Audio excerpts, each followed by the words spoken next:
তবলিগ জামাতের বিভক্তির পর দুইটা পক্ষ হয়ে গেছে না? আপনারা মনে করি দোনো পক্ষ সঠিক রাস্তায়? দোনো পক্ষ সঠিক রাস্তা না। মৌলানা সাদ সাহেবের অনুসারীরা সঠিক রাস্তায় নাই। মৌলানা সাদ সাহেব এখনো দৈনিক এই যে 14 তারিখ, আজকে কত তারিখ? 16। এই 14 তারিখের বয়ান আমার কাছে আছে, 14 তারিখের বয়ান।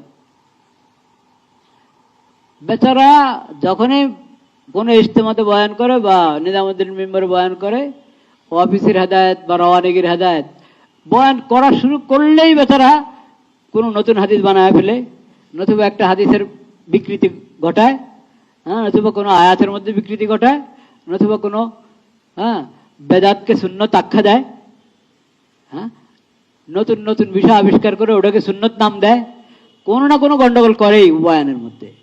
কোনো ধরনের আগাগোড়া পুরা বয়ান সঠিক এরকম বয়ান আছে, কিন্তু সংখ্যা কম। কিন্তু সাধারণত বয়ানের মধ্যে গড়বড় করবেই, কিন্তু এটা কে বুঝবে? কে বুঝবে? এক এতাতি ভাই, সাতপন্থী ভাই একজন আমাকে বলেছিল, হুজুর আমরা তো ওখানে ঘুরে আসছি, কোনো সমস্যা নেই, কোনো সমস্যা নেই। কারণ আপনারা এখানে কি মেডিকেল সায়েন্সের কেউ আছেন নাকি? ডাক্তার? হ্যাঁ, কম, মানে এখানে কম, এখানে কিছু আছে কম, কিন্তু আচ্ছা যারা মেডিকেল সায়েন্স পড়েন না ওরা আমার একটু দেখেন তো ভালো করে, ধরেন আমার শিরা দেখেন, নতুবা আমাকে দেখে পর্যবেক্ষণ করে বলেন কোনো সমস্যা দেখেন নাকি আমার মধ্যে? চিন্তা করেন। ও বলে যে আমরা তো নিজামুদ্দিন ঘুরে আসছি, কোনো সমস্যা নেই। আর সমস্যা আছে কিনা তুমি বুঝবো কোত্থেকে? এই যে নিজে পণ্ডিত সেজে গেলা, নিজে পণ্ডিত সেজে গেলা, এটাই তো অনধিকার চর্চা। অনধিকার চর্চা না? এটা তো একটা গলত কাজ, এটাই তো গলত কাজ, যেটা তুমি আলেমদের থেকে মশালা নেওয়া দরকার। তুমি নিজে বলছো যে আমরা তো দেখে এসেছি, কোনো সমস্যা নেই, মানে আপনারা ভুল বলছেন, আপনারা ভুল বলছেন। সুবহানাল্লাহ। সাতপন্থীদের এতাতিরাদের গলত রাস্তায়, ভুল রাস্তায়, এটা বুঝার জন্য অনেক গভীর এলেমের দরকার নাই। এটা এমনি বুঝেন, যারা টঙ্গিতে মুসল্লিদেরকে জবা করে, ওদের অধিকার আছে তবলিগ করার? কিসের তবলিগ করবে এরা? একরামুল মুসলিমের তবলিগ এটা? 6 নম্বরের মধ্যে একটা একরামুল মুসলিম আছে না? তুমি মানুষ জবা করছো, হাত ভাঙছো, পা ভাঙছো, মাথা ভাঙছো,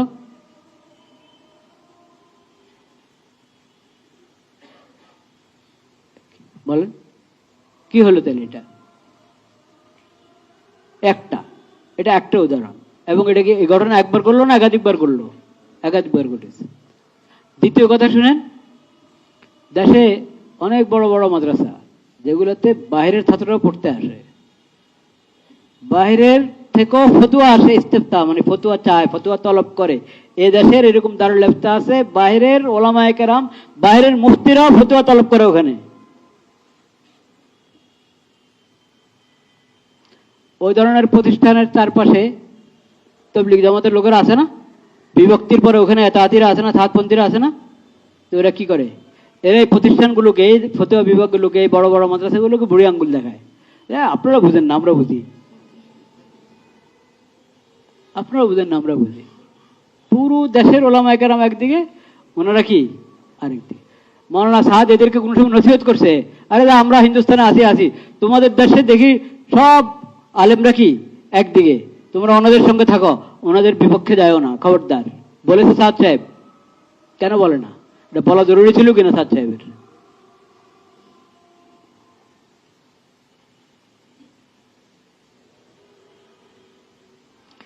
তো যদি আমাদের সাথীরা কাদের মধ্যে সুস্তি করে, অবহেলা করে, তাহলে ময়দান তাদের জন্য খালি। এরপর যত ছাত্র সাতপন্থীদের সঙ্গে যাবে, আমাদের এলাকায় হয় কি, আমাদের ছাত্ররা তশকিল করে রাখে, প্রস্তুত করে রাখে, বের হবে 3 দিনের জন্য বা 1 সপ্তাহের জন্য, 10 দিনের জন্য বের হবে, চিল্লার জন্য বের হবে। ওই এতাতিরা এসে ওদেরকে নিয়ে যায়, বুঝলে? প্রস্তুত করলো আমাদের লোকেরা, ওরা নিয়ে যাচ্ছে, প্রস্তুত করার পরে নিয়ে যায়। আর ওরা, আপনি যদি কিচ্ছুই করেন না, তো পুরো ময়দানে তাদের জন্য খালি। তো ওগুলোর দায় আপনার উপরে আসবে কি আসবে না? আসবে। হ্যাঁ, সূরা নাদামের সাথীরা যদি কাদের মধ্যে দুর্বল হয় আর সেই কারণে সাতপন্থীদের পাল্লা ভারী হতে থাকে, এটার দায়, এটার গুনাহ সূরা নাদামের ওই সাথীদের উপরে আসবে যারা কাদের অবহেলা করে কাজ কি কমিয়ে দিয়েছে, কাজ ছেড়ে দিয়েছে। খেয়াল করেছেন কথা? এটা মনে রাখবেন। তাহলে আমরা কাদের মধ্যে চাঙ্গা হবো তো ইনশাআল্লাহ। আল্লাহ তৌফিক দান করেন। আচ্ছা, কেউ নতুন নতুন কিছু ওজোর বের করেছে যে ওজোর আপনারা বলেন ওলামা কেরামের সাথে সম্পর্ক রাখতে, এটা আগেও বলা হতো, কিন্তু বিভক্তির পরে এখন তো ওরা হলো আলেম বিদ্বেষী, এরা হলো আলেমপন্থী নাকি? আচ্ছা, 10 দিন 3 দিন শেষ। এটা ভালো হলো না খারাপ হলো? খারাপ। সমন্বয় করতে হবে। কি করতে হবে? সমন্বয় করতে হবে, সমন্বয় করতে হবে। এই কথাটা আমি বলতে চাচ্ছি, আমাদের একটার কারণে আরেক কাদের ক্ষতি না করি, এক কাদের নাম দিয়ে আরেক কাদের কি ক্ষতি না করি, বরং যে কাজগুলো আমাকে করতে হবে ওটার জন্য নিজামুল আওকাত বানাই। কি বানাই? নিজামুল আওকাত মানে সময়, শুনছি সময়ের একটা বিন্যাস, সুন্দর বিন্যাস। আমার কতটা কাজ, কতটুকু সময়, এটা ভাগ করতে হবে। এবং আমাকে কি করতে হবে? আমার যে মূল সাবজেক্ট, এই কথা খেয়াল করে শুনেন, বেশি লম্বা করবো না কথা, ইনশাল্লাহ শেষ করে দেব। হ্যাঁ, নামাজ 9টায়, কিন্তু তাদের পড়াশোনা আছে না, পড়াশোনা করবে এখানে একটা হল। হ্যাঁ, কি বলছিলাম? সময়সূচি ঠিক করা, মানে আমার কয়টা কাজ এবং আমার কি পরিমাণ সময়, তো কোন কাজের জন্য কি পরিমাণ সময় বরাদ্দ করলে আমি সব কাজ করতে পারবো।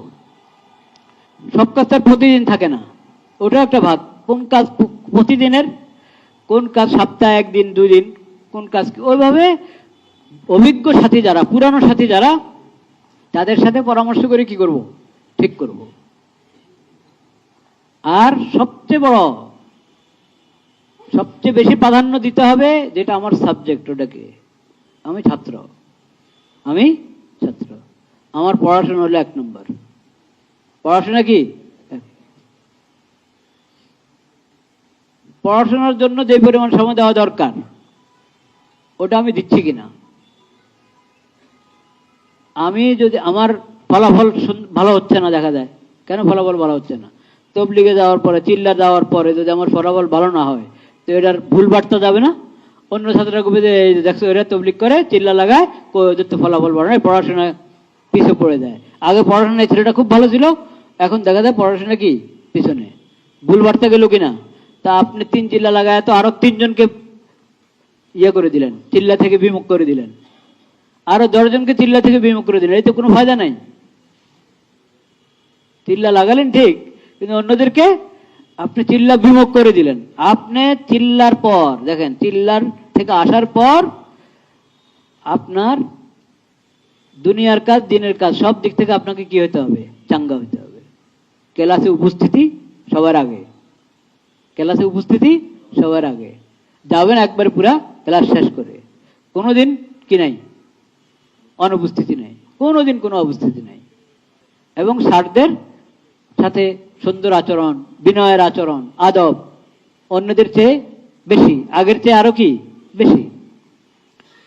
তো এখন সবাই বলবে যে না, এই তো ভালো ছেলে, এই 3 চিল্লা লাগিয়ে আসলো, 1 চিল্লা লাগিয়ে আসলো, হ্যাঁ 10 দিন সময় লাগিয়ে আসলো, আমরা দেখি তো পড়াশোনা তো 1 নম্বর, আবার আদব আখলাকও কি 1 নম্বর, তো ভালো ছেলে, খুশি হবে।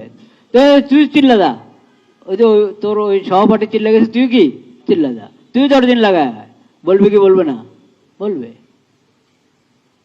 এমন ভাবে আমাদেরকে কাজটা করতে হবে যাতে আমার কাজ দেখে অন্যরা এই কাজের দিকে রুজু করে, আমার কাজ দেখে, আমার আচরণ দেখে, আমার অবস্থা দেখে অন্যরা এই কাজ থেকে বিমুখ হয়ে যায়।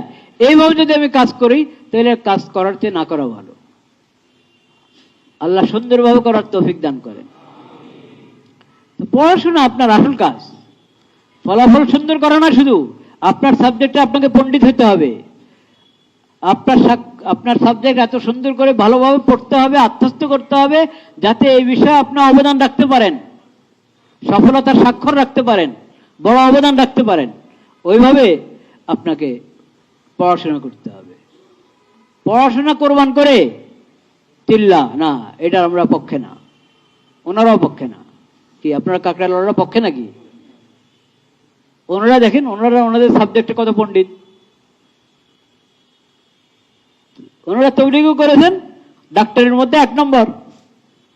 তবলিগ করেছেন, ওনার সাবজেক্টে উনি কি 1 নম্বর। আপনার সাবজেক্ট কি? ওরে আল্লাহ, ওটা নাম উচ্চারণ করতে পারবো কিনা আমি কি জানি। হ্যাঁ, ডক্টর আনোয়ারুল করিম ছিলেন বুয়েটের, প্রফেসর হামিদুর রহমান সাহেব ছিলেন। তো দিনের কাজ করেছেন ওনারা, কিন্তু দুনিয়ার মধ্যে জাগতিক জ্ঞান বিজ্ঞানের মধ্যে নম্বর 1। এটা আমাদেরকে আয়ত্ত করতে হবে, এটা শিখতে হবে। আল্লাহ সেই তৌফিক দান করে। সূরা নিজাম 7 পন্থীদের থেকে তো ভালো, কিন্তু ভালো কদিন থাকবেন এটা কথা। ভালো থাকতে হলে কি করতে হবে? ভালো থাকতে হলে যে মেহনতগুলোর কথা আমি বলছি, কাদের ব্যাপারে মেহনত, ইলম জিকিরের ব্যাপারে মেহনত। আর কোনো ধরনের কোনো বেউসুলি করা যাবে না। বেউসুলি অর্থ বুঝুন তো, উসুল পরিপন্থী, নিয়ম পরিপন্থী কোনো কাজ করা যাবে না। আপনি তবলিগের কাজ করেন, তবলিগের কাজের উসুল আছে, তবলিগের কাজের কি আছে?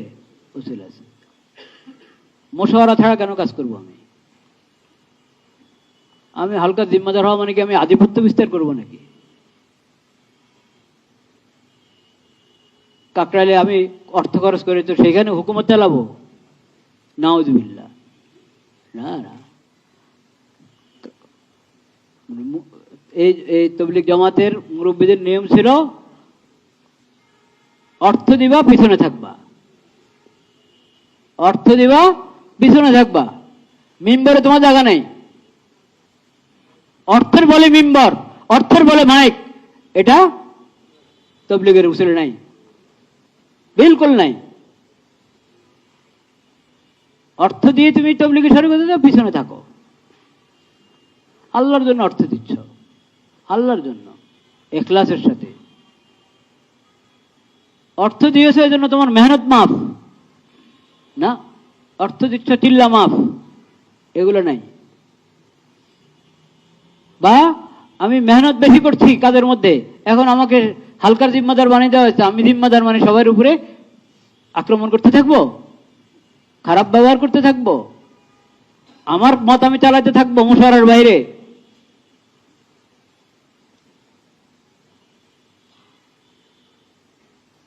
মুশাওয়ারার বাইরে আমি কোনো কিছু চালাতে পারি না।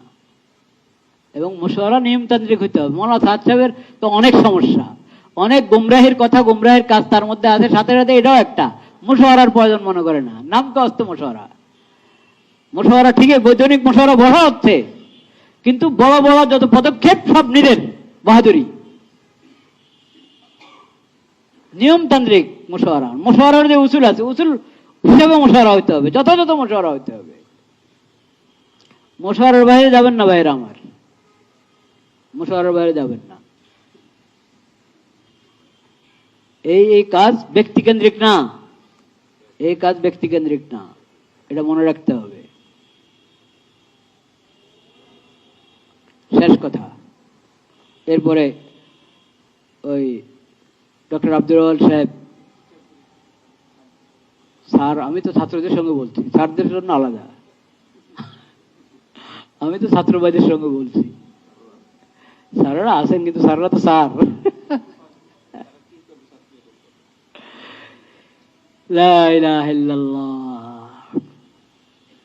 এটা তো আমি ভালো মুসিবতে পড়ি। বিভিন্ন ভার্সিটিতে স্যাররা একদিকে, ছাত্ররা আরেক দিকে। স্যারদের অনেকে সাতপন্থী, ছাত্ররা ঠিকই সুরে নিজামের সাথে আছে। এখন বেচারারা কি করবে? স্যারের আদব রক্ষা করবে না হকের দিকে থাকবে? তা আমি বলছি সমন্বয় করতে হবে। এটা তোমাদের জন্য মুসিবত, এটা মুসিবত তোমাদের জন্য যে স্যার একদিকে টানে, হক আরেক দিকে কি টানে। নিয়ম ছিল হক যেদিকে, স্যারও ওইদিকে নিবে। কিন্তু এখন এরকম অনেক স্যার হয়ে গেছেন যারা হক না সাদ, হকের দরকার নাই, সাদের দিকে টানে, নিজামুদ্দিন দিকে টানে। এবার নিজামুদ্দিন ভুল হক আর সহি হক, সাদ হক হক আর গুমরাহ হক, ওটা দেখার বিষয় নাই, সাদ আর নিজামুদ্দিনের দিকে টানবে। কি বলবো, তাদের আদব রক্ষা করতে হবে, তাদের আদব রক্ষা করতে হবে, বিনয়ের সাথে আচরণ করতে হবে, যেহেতু স্যার। কিন্তু তিনি আমাকে গুমরাহির রাস্তার দিকে নিচ্ছেন, বুঝাচ্ছে এগুলো, এগুলো পলিটিক্যাল বিষয়। আরে পলিটিক্যাল বিষয়, নবী রসুলের সমালোচনা করে, সাহাবায়ে কেরামের সমালোচনা করে, ইমামদের সমালোচনা করে, এটা পলিটিক্যাল বিষয় হলো? এটা কিসের কথা হলো? কোন কোন রাজনৈতিক দল আছে নবী রসুলের সমালোচনা করে, সাহাবায়ে কেরামের সমালোচনা করে, বিভিন্ন শরীয়তের বিভিন্ন পরিভাষার আধুনিক ব্যাখ্যা দাঁড় করা যায়, আধুনিক ব্যাখ্যা সাহাবায়ে কেরাম তাবেঈনদের ব্যাখ্যার সাথে কি করে না, মিলে না। পলিটিক্যাল হলে কি ধরনের, এটা কি সিয়াসত, ওই পলিটিক্যালের জন্য সব মাফ হয়ে যাবে এগুলা? তা আমি বলি স্যারদের আদব রক্ষা করতে হবে, তাদের সাথে বিনয়ের আচরণ করতে হবে। কিন্তু তাকে আপনি দ্বীনের বিষয়, এটা তো ওনার সাবজেক্ট না, উনি যে সাবজেক্ট পড়ান সেটা না ওনার সাবজেক্ট। সাদ সাহেব হকের উপরে না গুমরাহির রাস্তা, এটা তো ওনার সাবজেক্ট না, এটা তো ওলামায়ে কেরামের সাবজেক্ট। তুমি ওলামায়ে কেরাম বলছেন সে গুমরাহ, সে আপনাকে গুমরাহির দিকে টেনে নেয়। আলেমরা বুঝে না, তবলিগ বুঝে না আলেমরা। হ্যাঁ, আলেমরা ধোকা খেয়েছে, আলেমরা ধোকা খেয়েছে, তো আপনি ধোকা খান নাই কেন? আলেমরা ধোকা খায় আর আপনি একবারই ফেরেশতা হয়ে গেছেন, আপনি ধোকা খান না। আমার কথা হলো তাদের আদব রক্ষা করো, কিন্তু তারা গুমরাহের দিকে টানলে সেখানে কি সাড়া দেওয়া যাবে না। ছাত্র ভাইদেরকে আমি শেষ কথা যেটা বলতে চাচ্ছি, ভাই এখন মিডিয়ার জমানা, এখন যেরকম হকের দাওয়াত এরকম গুমরাহির দাওয়াত, সব দাওয়াতে চলে, সব দাওয়াত কি চলে। যখন মিডিয়া জমানা ছিল না তখনও চলতো, কিন্তু এখন অনেক সহজ হয়ে গেছে, অনেক সহজ। আপনার ভার্সিটিতে হিজবুত তাওহীদের দাওয়াত নিয়ে আসবে, ওই দাওয়াতে আপনি সাড়া দিলে ইমান শেষ। আহলে কোরআন দাওয়াত নিয়ে আসবে, ওই দাওয়াতের সাড়া দিলে ইমান শেষ।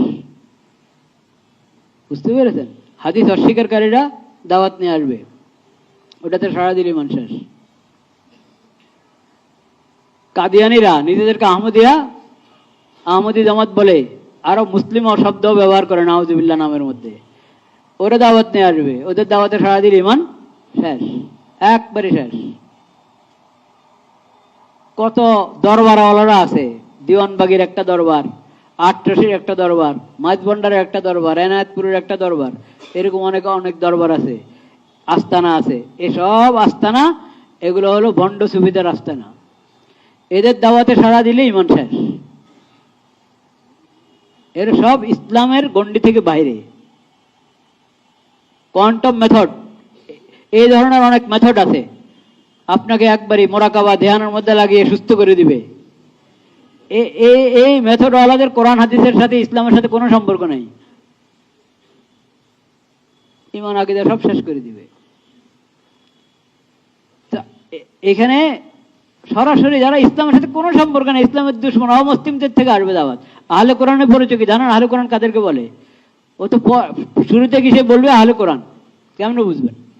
যারা বলবে আপনাকে যে লা ইলাহা ইল্লাল্লাহ মুহাম্মাদুর রাসূলুল্লাহ, কালিমা এইভাবে না, এইভাবে না কালিমা, আপনি যে কালিমা পড়েন এটা ভুল বলবে, বুঝবেন যে আহলে কোরআন। ফরজ নামাজ 5 ওয়াক্ত না 3 ওয়াক্ত বা 2 ওয়াক্ত, বুঝবেন যে আহলে কোরআন। কিন্তু অনেক আহলে কোরআন আছে ফরজ নামাজ নিয়ে কথা বললে তাড়াতাড়ি ধরা পড়বে, এই জন্য বলো না 5 ওয়াক্তে, ঠিক আছে 5 ওয়াক্ত, কিন্তু এটা আহলে কোরআন। কবরের আযাব অস্বীকার করে যারা, কবরের আযাব টাযাব কিচ্ছু নাই, মুনকার নাকির কি সুয়াল করবে, খামাকে কি কয় সুয়াল করবে, বুঝবেন যে আহলে কোরআন, বুঝবেন এই আহলে কোরআন। আর আহলে কোরআনের খপ্পরে পড়া মানে হলো কোরআন অবমাননা, রসুল অবমাননা, কমপক্ষে 2টা কুফর, কোরআন অবমাননা, রসুল অবমাননা। এরকম বিভিন্ন এরকম পশ্চিমা সভ্যতার অনেক কুফরি, অনেক শিরিক সমাজে চলে, ওগুলা দাওয়াত দিতে আসে অনেকে, এগুলো থেকে দূরে থাকতে হবে। আর একটা হলো আহলে সুন্নাহ ওয়াল জামাতের মাসলাক, যেটা প্রথমে যদি আমি নাজাত পেতে চাই, কোন রাস্তায় থাকতে হবে? আহলে সুন্নাত ওয়াল জামাতের রাস্তায় থাকতে হবে।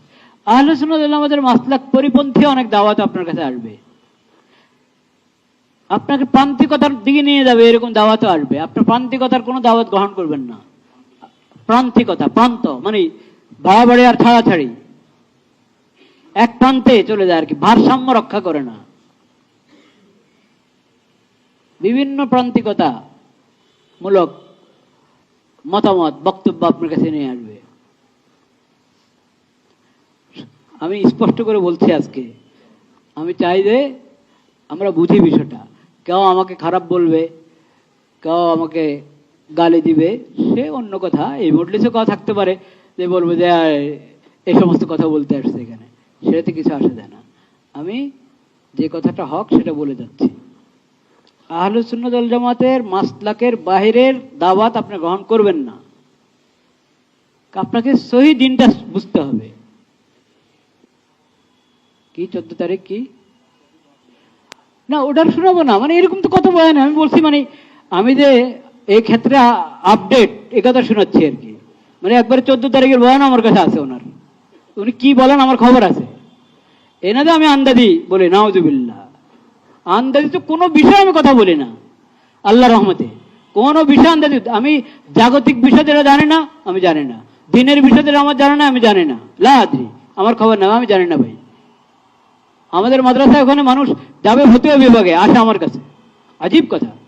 অনেকে প্রথমে সরাসরি আমার কাছে, হুজুর একটা ফতুয়া, আরে ভাই ওখানে যান। হুজুর আমি আপনার কাছে শুনতে চাইছিলাম। আরে আজীব ভাই, ওখানে আমাদের হুজুররা আছেন, ওখানে যান। তা আমি অনধিকার চর্চা যেটাকে বলে, মানে যে বিষয়ে আমার জানা নাই সে বিষয়ে আমি কথা বলি না কোনো সময় আল্লাহর রহমতে। কাজে সাদ সাহেবকে আমি গোমরা বলছি, পথভ্রষ্ট বলছি, এটা আন্দাজি বলছি না। তার বয়ান এমনকি মনে করেন 1 বছর আগে একটা গুমরাহের কথা বলছে, 1 বছর পরে হয়তো সে ভালো হয়ে গেছে, হতে পারে না? তা আমি 1 বছর আগের কথা দিয়ে কথা বলি না, একবারে আপ টু ডেট। হ্যাঁ, সুবহানাকাল্লাহুম্মা ওয়া বিহামদিকা আশহাদু আল্লা ইলাহা ইল্লা আনতা।